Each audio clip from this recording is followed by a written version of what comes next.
Hi అండి, అందరికీ నమస్కారం. ఇదైతే షిరిడిలోని బాయిజామా ఇల్లు. బాయిజామా అంటే బాబాకి అమ్మలాగా అనమాట. అమ్మ అంటాడు. అన్నము చపాతీలన్నీ చేసి పెడుతుంటుంది టైంకి ఆమె. ఒక్కరోజు తినకపోయినా సాయి కోసం వెతుకుతుంటుంది కదా ఆమె ఇల్లు. పైన వాళ్ళ వారసులు ఉంటారు, కింద ఆమె తాళమేసి ఉంది.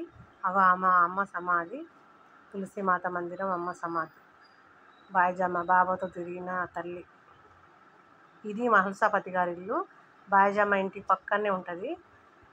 బాయిజామా ఇంటి పక్కన గల్లీలో ఉంటుంది. ఈ దీంట్లో కూడా పైన వాళ్ళ వారసులు ఉంటారంట, 3వ తరం వాళ్ళు ఉంటారంట ఇప్పుడు. ఇదంతా మహల్సాపతి గారి ఇల్లు. అంటే షిరిడిలో పూజారి అనమాట, ఖండోబా మందిర్ పూజారి. ఆయన సమాధి ఇది. వాళ్ళ సమాధి మందిరాలు ఉంటాయి, వాళ్ళ ఇల్లులు ఉంటాయి అన్నమాట. దీంట్లో వాళ్ళ 3వ తరం వాళ్ళు ఉంటారంట. ఆయన సంబంధించిన అన్ని ఫోటోలు అవన్నీ ఉంటాయి. బాబాది విగ్రహం ఉంటుంది, ఆ మహల్సాపతి సమాధి. దాంట్లోనే వాళ్ళ 3వ తరం వాళ్ళు కూడా ఉంటారు వెనకాల పైన. వచ్చిన వాళ్ళందరికీ ఏ టైంలో వచ్చినా కూడా వాళ్ళు చూపిస్తారు మంచిగా. లేదు వెళ్ళండి అనరు, తీసే ఉంటుంది డోర్ ఎప్పుడు. ఇదంతా మహల్సాపతి గారి ఇల్లు. మనం ఎప్పుడు వచ్చినా బాబాను దర్శించుకొని గబాగబా వెళ్ళిపోవద్దండి. ద్వారకామాయిలోకి అడుగు పెట్టాలి కంపల్సరీ. ఎంత లైన్ ఉన్నా సరే మనం అర్జెంట్ అని వెళ్ళిపోవద్దు. ఇది ద్వారకామాయి. బాబా వారు ఫస్ట్ చాలా రోజులు ఇంట్లోనే ఉంది. దీంట్లో నుంచి దాంట్లోకి సమాధి మందిరంలోకి ఆయన సమాధి అయిన తర్వాతే సమాధి మందిరం అయింది అది. ఆయన నివసించి జీవించి అందరికి సేవలు చేసింది మాత్రం ఈ ద్వారకామాయి నుంచే. ద్వారకామాయిలోకి అడుగు పెడితేనే చాలండి, మన కష్టాలన్నీ తొలగిపోతాయి, మనసు ప్రశాంతంగా ఉంటుంది, ఆరోగ్యం బాగుంటుంది. జై సాయిరామ్.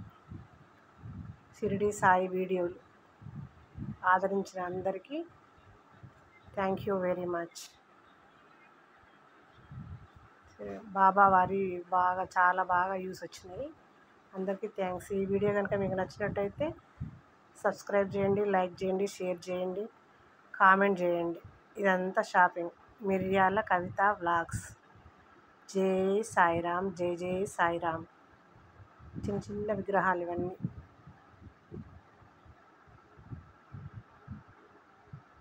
షిరిడి వస్తే చాలా అద్భుతంగా ఫీల్ అవుతారు, మనశ్శాంతితో వెళ్తారు. అందరు ఒకసారి విజిట్ చేయండి. జై సాయిరామ్.